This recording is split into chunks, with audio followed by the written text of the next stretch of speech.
안녕하세요. 저는 딸아이 한 명을 기르고 있는 엄마입니다. 남편은 하늘나라로 떠났어요. 남편과 저는 결혼 1년 만에 별거를 하며 살았습니다. 성실하고 책임감 있는 남자인 줄 알고 공장에서 아르바이트 하던 시절에 만나 3년간을 연애한 후에 결혼했지만 결혼하자마자 본색을 드러내더라고요. 그 남자는 항상 한 방의 성공을 바라는 남자였습니다. 그래서인지 맨날 모아둔 돈은 인터넷 도박, 고스톱 등등으로 다 탕진하고 그럴 때마다 맨날 술에 진탕 취해서 아이랑 저한테 소리 지르고 난리를 쳤죠. 여자 관계 당연히 더러웠죠. 제가 얼마나 속상했는지 몰라요. 끝끝내 결혼한 지 딱 9개월 만에 별거를 했네요. 초가집 같은 곳에서 시작한 신혼생활이 얼마나 힘들었는지 몰라요. 돈 없어도 사랑만 있으면 괜찮다고 생각한 제가 완전히 어리고 바보 같았던 거죠. 뜨거운 물도 안 나오는 집이었고 비만 오면 천장에 물이 새어 들어왔는데 그곳에서 아이를 키우는 게 여간 쉬운 일이 아니었습니다. 남편과 별거하고 양육비도 거의 못 받다시피 했으니 2배로 힘들었죠. 다행히 예전 공장에서 일할 때 알게 된 과장님의 도움으로 아이를 방 한켠에 두고 일을 할 수 있게 되었습니다. 진짜 열심히 살았어요. 혹여나 애가 울면 공장 일하는 사람들한테 방해될까봐 얼마나 속이 탔는지 몰라요. 다행히 기계 돌아가는 소리 때문에 아이의 울음소리는 크게 문제가 되지 않았지만 그래도 안절부절 못했죠. 남편과는 연락이 뚝 끊기고 들려오는 소문으로는 남편이 엄청 성공해서 외제차를 끌고 다닌다. 이런 소리가 흔하게 들리더라고요. 아이가 어느 정도 크고 어린이집에 맡기고 일을 하고 있었어요. 오전 교대 근무팀이 끝나고 저와 함께 밥을 먹으러 식당에 갔죠. 제가 사는 곳이 공장이 모여있는 곳이라 식당에는 교대 근무가 끝난 사람들이 밥을 먹으러 북적북적 했습니다. 애 키우랴 일하느라 씻을 시간도 없었던 저는 모자를 푹 눌러쓰고 공장 동료들과 함께 우걱우걱 입에 밥을 우겨넣고 있었습니다. 그런데 식당 안으로 전 남편이랑 예전에 같이 근무했던 공장 사람들이랑 들어오더라고요. 회색깔 공장 외투, 노란색 글씨로 떡하니 적혀있는 그 공장의 이름을 보니까 순간 움찔 하더라고요. 그 사람들과 마주치고 싶지 않았습니다. 지금 제가 남편과 별거하고 연락이 끊긴 채 아이를 혼자 키우고 있다는 사실을 들키고 싶지도 않았고 그 공장 사람들이 저희 부부 이야기를 안주거리 삼아서 말도 안 되는 이야기까지 하고 다니는 게 저는 너무 싫었거든요. 그래서 모자를 더 푹 눌러쓰고 빨리 밥을 먹으려고 흡입하고 있는 순간 그 공장 직원들의 대화 소리가 들리는 겁니다. 그거 들었어? 그 몇 년 전에 공장에서 남녀 둘이 눈 맞아가지고 사귀다가 애 가지고 나서 요 근처에 신혼집 차리고 사는 그 여자의 남자 있잖아. 아, 알지. 이제 막 걔네들이 몇 살이었더라? 애가 딸이라고 했나? 그 남편이 완전 양아치잖아. 딱 봐도 껄렁하니 맨날 쉬는 시간에 게임하고 도박하더니 누가 저런 거렁뱅이 데려갈까 했는데 아이고 공장에서 제일 순하게 생긴 처녀가 홀라당 낚여서 애를 가졌지. 그래. 아니 그런데 그 남자 그 머스마가 무슨 도박 사이트 운영? 무슨 모바일 어쩌고 하는 하여튼 뭐 불법적인 걸 운영했나벼. 그래서 떼돈을 벌었대. 아 거기서 들어오는 돈이 무슨 코인인가? 비트코인. 하여튼 그걸로 들어갔는데 이야 그게 껑충 뛰어서 완전히 알부자 벼락부자가 되었다네.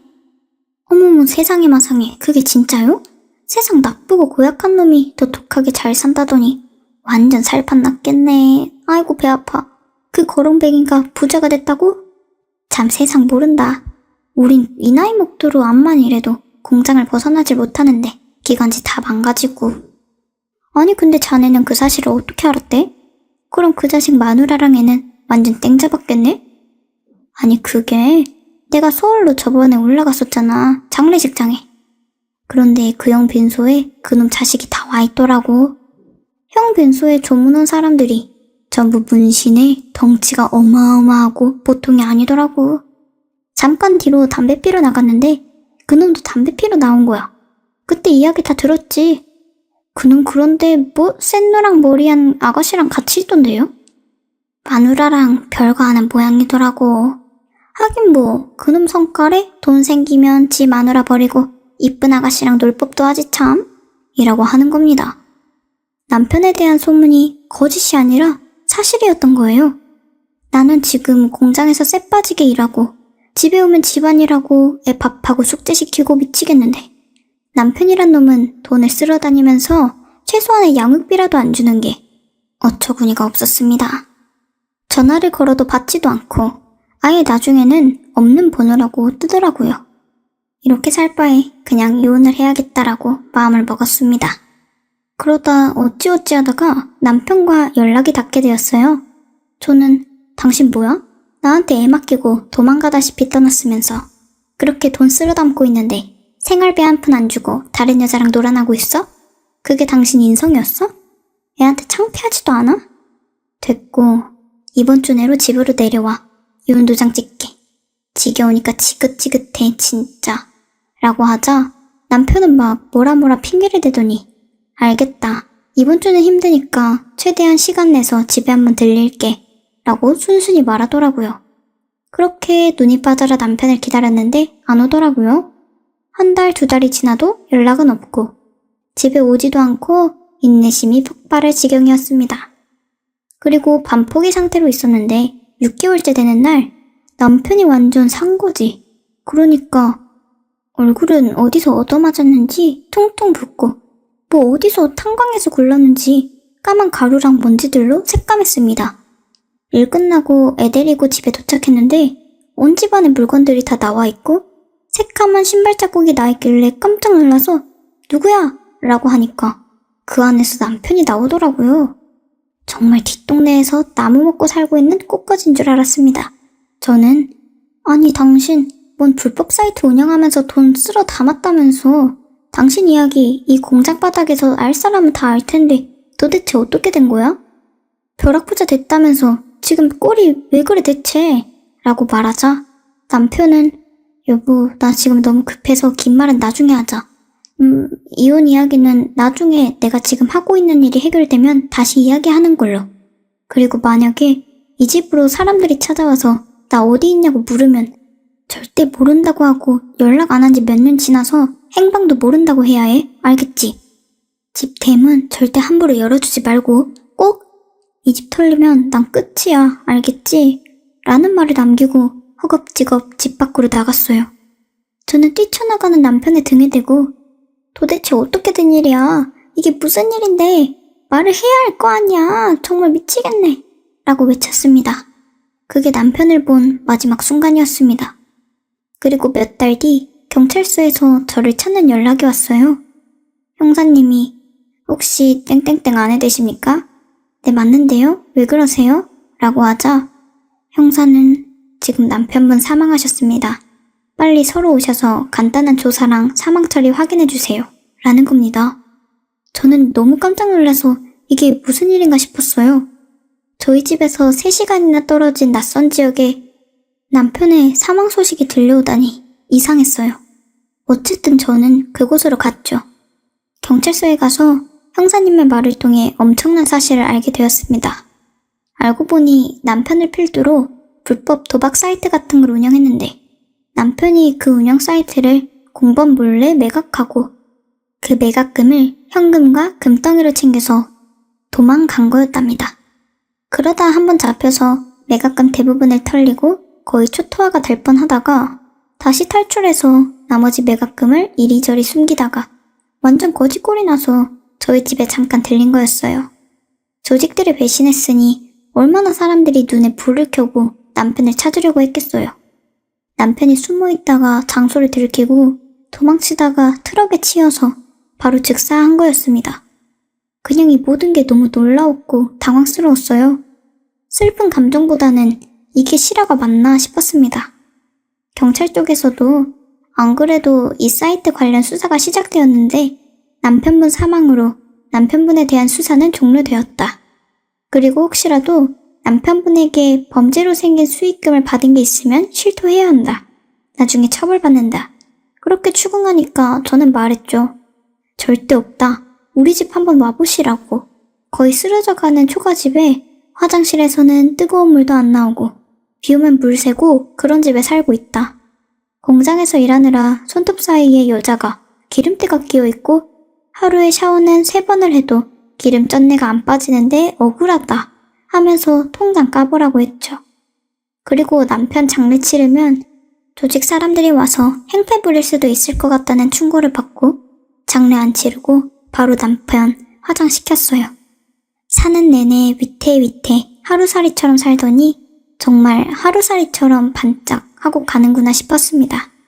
오만정이 다 떨어진 사람이라 죽었다는 말을 들었을 때도 생각보다 무덤덤하더라고요. 그냥 애를 어떻게 키워야 하나, 어떻게 하면 이 지긋지긋한 가난에서 벗어날 수 있을까 이 생각뿐이었어요. 남편의 사망 소식이 예전 공장 일하던 사람들 귀에까지 들어갔고 소문은 일파만파로 퍼져나갔습니다. 뭐 도박하다가 소리 소문 없이 조폭들에게 잡혀서 산에 묻혔다 등등 말도 안 되는 이야기로 퍼져나갔고 주변에서 저를 걱정하는 목소리들이 들렸습니다. 저는 괜찮다고 신경 안 쓰셔도 된다고 하며 제 일을 해 나갔어요. 솔직히 마음 같아서는 당장 이 동네를 떠나고 싶었는데 돈도 없었고요. 그렇게 귀 닫고 그냥 묵묵하게 살아갔어요. 그렇게 한 해, 2해 지나자 애도 커서 초등학교 들어갔고 저도 숨통이 좀 트였죠. 그렇게 지내던 중 저희 집에 홍수 피해로 침수가 되었어요. 워낙 허름한 집이고 거의 몇십 년 전에 만들어진 곳이라 곳곳이 문제였는데 비 올 때마다 대충 테이프로 땜빵한 게 물폭탄이 내려서 천장이 떨리고 바닥 배수가 막히면서 완전 물바다가 되었어요. 이불이며 옷이며 할 거 없이 전부 싹 다 물에 둥둥 떠다녔고 진짜 아수라장 그 자체였습니다. 저는 허리까지 물이 차서 감전의 위험이 있음에도 불구하고 집에 들어가 물건을 챙겼습니다. 그렇게 홀딱 젖은 몸으로 간신히 동네 체육관에 마련된 임시 거처에서 비가 그칠 때까지 기다렸어요. 정말 이틀 내내 비가 억수로 내리더니 언제 그랬냐는 듯이 반짝 해가 뜨더라고요. 물에 빠진 집을 들어갔는데 정말 재앙 그 자체였습니다. 집 안에는 전부 쓰레기가 들어와 있고 난리도 아니었어요. 지원 나온 사람들과 함께 종량제 봉투에 물건들을 담기 시작했습니다. 그런데 저쪽 뒤에 작은 창고에서 지원 오신 분이 소리치는 겁니다. 이거 옥색깔 나무 상자 뭐예요? 엄청 무거운데 이거 버려요? 아니면 빼놓을까요? 하길래 제가 가서 뭔지 보았죠. 처음 보는 건데 그냥 버리라고 하려다가 아니요, 일단 여기 냅둬요 하고 한쪽에 두었어요. 대충 물건 정리하고 싹 다 쓸어내니까 좀 낫더라고요. 그렇게 사람들이 다 가고 저는 남은 물건들을 다시 정리했어요. 그런데 아까 본 초록 상자가 자꾸 생각나는 겁니다. 뒷창고로 가서 그 초록함을 연 순간 저는 깜짝 놀랐습니다. 금괴들이 가득 차 있는 거예요. 아니 이게 뭐야? 갑자기 진짜 도대체 뭐야? 하고 벙벙했는데 그 안에 남편이 써놓은 메모장이 있는 겁니다. 만약에 이걸 여보가 봤으면 난 이 세상에 없을 거야. 내가 이번에 사이트 판 돈의 일부를 바꾼 금괴니까 내가 죽으면 이걸로 애랑 같이 살아. 솔직히 누군가 이걸 안 발견하고 내가 끝까지 살아서 이 금괴를 다시 찾았으면 좋겠지만 모르겠다. 그동안 못해줘서 미안하고 내 아이 책임져줘서 고마워. 미안하고 사랑하고 라는 말이 써 있는 겁니다. 알고 보니 남편이 거짓골이 되어 집에 들어온 그날 남편이 뒷창고에 범죄 수익금 일부를 감춰놓고 도망간 거였어요. 그것도 모르고 그때 금 시세보다 지금 시세가 거의 배로 올랐으니 이 돈으로 아이 대학까지 보낼 수 있겠다 싶었죠. 그러면서 이 사람한테 미안하면서도 이게 뭐냐고 묻고 싶더라고요. 세상에 살아있지를 않으니 묻지도 못하고 그렇게 저는 남편이 남겨놓은 걸로 초가집에서 나와 그 동네를 벗어날 수 있게 되었습니다. 공장이 질비한 곳이라 아이 교육과 건강에도 안 좋았고 더군다나 저도 공장 사람들의 안주거리로 오르락내리락 했기에 눈치가 많이 보였어요. 죽은 남편이 남겨놓은 것을 침수로 인해 기적처럼 발견해서 수도권 외곽으로 올라가 지금은 살고 있습니다. 부모님도 아무도 모르게 그렇게 남편이 남겨둔 금괴를 판 돈으로 조금씩 생활비에 보태서 쓰고 있네요. 며칠 전 다락방에서 금괴가 발견되었다는 뉴스를 보고 나 같은 일이 나에게만 일어나는 게 아니구나 하는 마음에 이렇게 글을 쓰게 되었습니다. 사람 사는 게 뭔지 아무리 돈 많아도 죽으면 쓰지도 못하고 참 착잡하네요. 공술의 공수고 인생 욕심내지 않고 큰돈 생겼다고 떵떵거리지도 않고 그냥 딸아이랑 죽을 때까지 평범하게 살다가 가렵니다. 평범하게 사는 것도 그 무엇보다 힘들겠지만요. 저는 오늘도 힘내서 살아야겠지요. 고등학교 시절 절친했던 친구의 결혼식 꼭 참석해달라는 친구의 당부에 따라 어느 봄날 강남의 한 결혼식장으로 향했다. 오랜만에 만나는 친구들, 서로 안부를 주고받느라 정신이 없었다. 정수도 왔구나. 와줘서 고맙다. 초혼도 아니고 재혼인데 결혼식을 왜 이렇게 성대하게 해? 야, 나는 재혼이지만 와이프는 초혼이잖아. 그렇긴 하네. 아무튼 재혼 축하한다. 새 신랑 신수가 훤해졌네. 영계 마누라가 좋긴 좋은가 보다. 너도 그러고 있지 말고 장가나가. 내 팔자의 장가는 무슨. 신부 대기실에 들러 사진을 몇 장 찍고 나오니 로비는 더욱 붐비고 있었다. 그때 유독 시선을 사로잡는 여성이 한 명 서 있었다. 신부 측 자리였고 곱게 한복을 차려입은 우아한 중년의 여성. 진수야, 저쪽에 혼자 서 계신 분은 누구야? 혹시 너희 장모님? 맞아. 우리 장모님이야.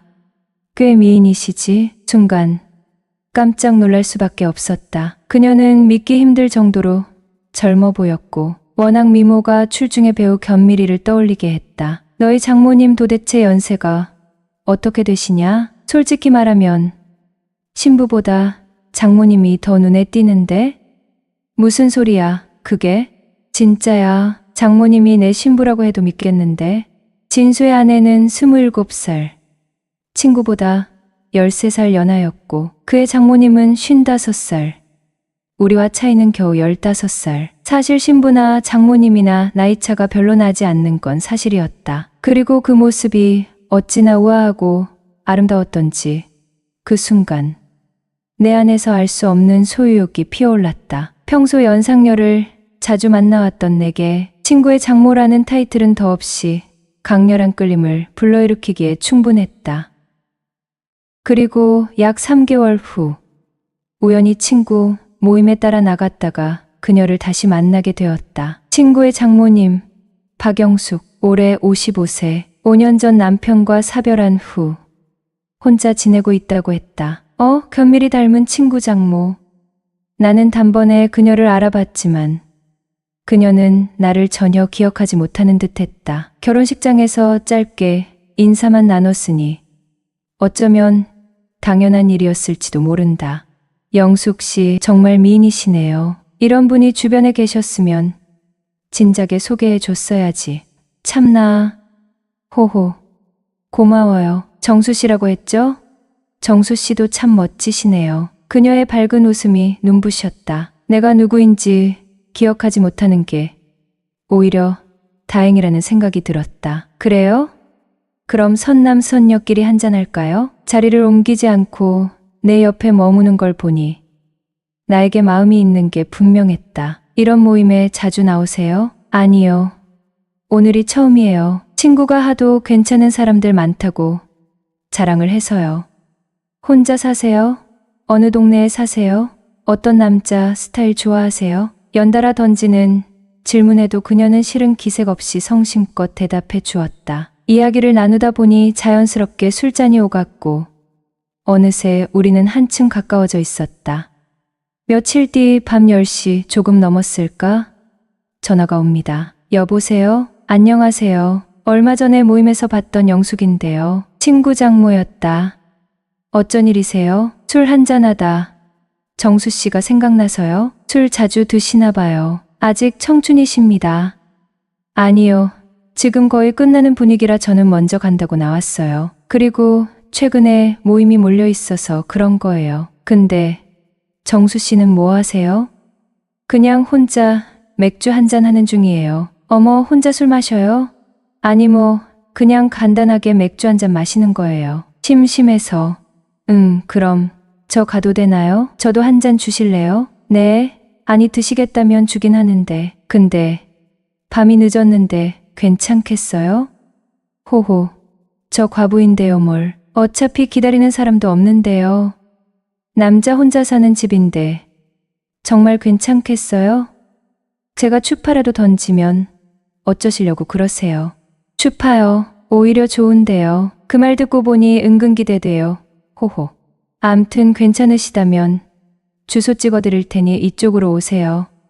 정수 씨, 저 왔어요. 아, 어서 와요. 근데 친구들 버리고 혼자 와도 돼요? 다 끝나는 분위기였어요. 그리고 신랑 밥 해줘야 한다며 먼저 간 친구들도 몇 있고 자네 맥주를 따라다 줬습니다. 한잔 하시죠. 한 모금 홀짝이다가 말하네요. 정수 씨, 소주 마시면 안 될까요? 오늘 하루 종일 맥주만 마셔서 배도 부르고 저 맥주 별론데 그럴까요? 그럼 안주 뭐로 시켜드릴까요? 전 아무거나 상관없어요. 김치찌개를 배달시켜 소주를 마셨습니다. 캬, 오늘따라 소주가 정말 맛있네요. 아무래도 정수 씨랑 마셔서 술맛이 더 나나 보네요. 저도 영숙 씨랑 단둘이 있어 그런가 더 땡기긴 하네요. 근데 정수 씨, 그냥 술만 땡기고 다른 건 안 땡겨요? 그냥 참고 있는 거죠. 참긴 왜 참아요. 너무 참으면 몸에 살이 생겨요. 그나저나 괜찮겠어요? 이미 많이 마시는 것 같던데. 정수 씨한테 오면서 술 다 깼는데요 뭐. 참. 그리고 정수 씨, 우리 말 놓으면 안 될까요? 저 불편해요. 네? 아니 그래도 미안해서요. 아니에요. 저 정말 괜찮으니까 말 놓으세요. 알았죠? 응, 그래 그럴게. 계속 주거니 받거니 어느새 두 번째 소주병이 바닥을 보입니다. 절 뚫어져라 바라보는 영숙이 이미 눈이 풀렸더군요. 화장실 간다고 일어서는데 이리 비틀 저리 비틀 환장하겠대요. 뻔하잖아요. 밤늦게 찾아와 술 취해서 정신을 못 차린다는 건 집주인 맘대로 하란 소리잖아요. 더군다나 20대 청춘도 아니고 나이가 산전수전 공중전까지 거친 50대인데 말이죠. 더군다나 그녀가 먼저 땡기면 참지 마라. 추파는 얼마든지 던져도 상관없다 하였잖아요. 그래서 기회만 엿보고 있었죠. 이제 얼마 남지 않았구나. 친구의 장모를 내 여자로 만들기까지. 저는 취기가 돌아서 그만 마시려고 생각했습니다. 한참 후에 화장실을 다녀온 영숙이 딱 한 병만 더 마시자고 하네요. 그러더니 자기가 냉장고에서 소주 한 병을 꺼내옵니다. 그리곤 자연스럽게 제 옆자리에 앉더군요. 정수 씨, 괜찮죠? 응. 괜찮고 말고 한 잔 따라봐. 13살이나 연상녀에게 마치 하대하듯 반말을 하는 것도 기분이 좋더라고요. 제 옆에 찰싹 달라붙어 팔짱까지 끼고 술을 마시기 시작합니다. 이런 분위기에 남녀가 사단이 안 난다는 게 이상할 뿐이었죠. 안녕하세요. 올해 40이 된 노총각입니다. 월 400 정도를 버는 흔한 직장인이죠. 회사에서 5분 거리의 한적한 곳에 이치한 25평짜리 아파트를 임대해 생활하고 있죠. 32살 때 만나 5년을 사귄 여자친구와 결혼 직전까지 갔다가 결국 파혼한 게 아직까지 미혼으로 남아있는 가장 큰 이유입니다. 그 이후 서너 번 소개팅도 나가보고 짧은 연애도 해봤지만 현실의 벽에 부딪힐 수밖에 없었죠. 대부분의 여성분들이 가장 먼저 묻는 질문이 이렇더군요. 연봉은 얼마세요? 결혼하면 신혼집으로 몇 평짜리 아파트에서 살 거예요? 내가 어떤 사람인지보다는 내 주변 환경과 조건을 따지는 모습에 씁쓸함을 느꼈습니다. 맞아요. 저는 흙수저입니다. 부모님께 물려받은 재산 없이 중소기업 직장인으로 살아가면서 서울에서 결혼을 한다는 게 얼마나 어려운 일인지 실감할 수밖에 없었죠. 그렇게 싱글로 지내는 시간이 길어졌습니다. 그러다 우연히 회사에서 친하게 지내던 돌싱 형님을 따라 나이트클럽에 가게 되었는데 그곳에서 완전히 새로운 세계를 경험하게 되었습니다. 늘 또래의 여성들만 만나오다 처음으로 연상녀들과 어울려 보니 마치 천국이 따로 없더군요. 놀랍게도 저는 아주머니들에게 꽤 인기가 있었거든요. 특히 경제적으로 여유 있는 분들에게요. 그리고 더 좋았던 건 그분들은 연봉이 얼마인지, 어떤 아파트에 사는지를 묻지 않는다는 것이었습니다. 게다가 서로 마음이 통하면 망설임 없이 빠르게 진행되는 관계도 제겐 신세계나 다름없었죠. 처음 클럽에 간 날,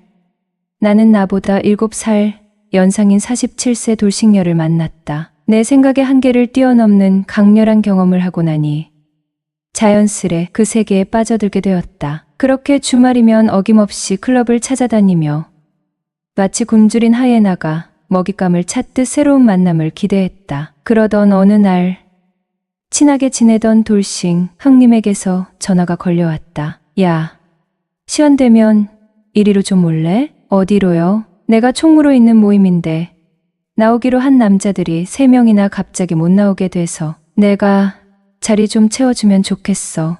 어떤 모임인데요? 네이버 카페에서 운영하는 모임인데 남녀가 자연스럽게 어울리는 자리야. 오, 딱 제 스타일이네요. 그래서 제일 먼저 내 생각이 나더라고. 형님의 말에 이끌려 약속 장소로 향했다. 식당 하나를 통째로 빌려 진행되는 모임이었고 50대 전후로 보이는 사람들이 약 40명 정도 자유롭게 어울리고 있었다. 그런데 유독 시선을 끄는 한 여성이 있었다. 40대 후반쯤 되어 보이는 그녀는 단아하면서도 우아한 분위기를 풍겼다. 어디서 많이 본 얼굴 같다는 생각이 스쳤고 순간 기억이 번쩍 났다. 올봄 친구 결혼식에서 봤던 친구의 장모님이었다. 놀라움과 호기심이 뒤섞인 채 나는 그녀 주변을 맴돌며 자연스럽게 눈에 띄려 했었다. 몇 번 눈이 마주쳤고 그녀는 그때마다 살짝 미소를 지어 보였다. 점점 묘한 분위기가 흐르는 듯했다. 더 이상 망설일 필요가 없었다. 나는 다가가 자연스럽게 인사를 건넸다. 안녕하세요. 김정수라고 합니다. 반가워요. 박영숙이에요. 정말 제 스타일이십니다. 너무 미인이세요. 제가요? 네, 사실 제 이상형이 견미리님인데 처음 영숙 씨를 보고 순간 견미리님이 오신 줄 알았어요. 호호호. 저를 웃기려고 일부러 그러시는 거죠? 아니요, 진심인데요. 내 말에 그녀는 기분이 좋은 듯 옅은 미소를 지었다. 그러더니 내 술잔이 넘치도록 가득 채워주었다. 어머나, 술이 넘치는데요?